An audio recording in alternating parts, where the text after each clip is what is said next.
В субботу на базе спортивной школы номер 2 открылась 20-я спартакиада органов власти. Свои команды представили все министерства и муниципалитеты. Участники в последний раз этой весной встали на лыжи и боролись за первое место.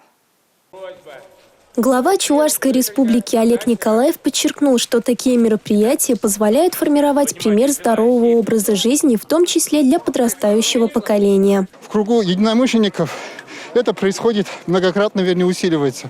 Поэтому, на мой взгляд, помимо здоровья, настроение эти еще очень полезно для дела, потому что командный дух, он позволяет объединять усилия для важных дел. Соревнования командные проводятся в виде эстафеты. В составе каждой команды 4 человека, 2 мужчин и 2 женщины. Командное первенство определяется по лучшему результату, показанному всеми участниками эстафеты. Спартакиада среди госслужащих – это, как можно сказать, праздник спорта. И мы тренируемся в течение всего года. На лыжах любим бегать.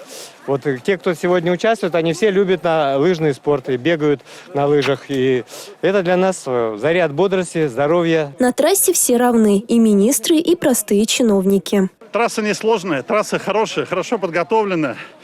Если почувствовал себя как в Сочи, как за границей, где на лыжах катаются, а по бокам видны горы, у нас виден лес, и обочина леса из-под снега уходит.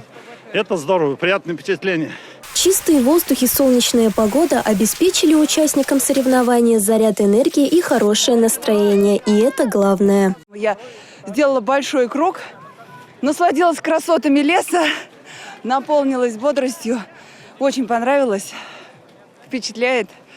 Честно, всем рекомендую.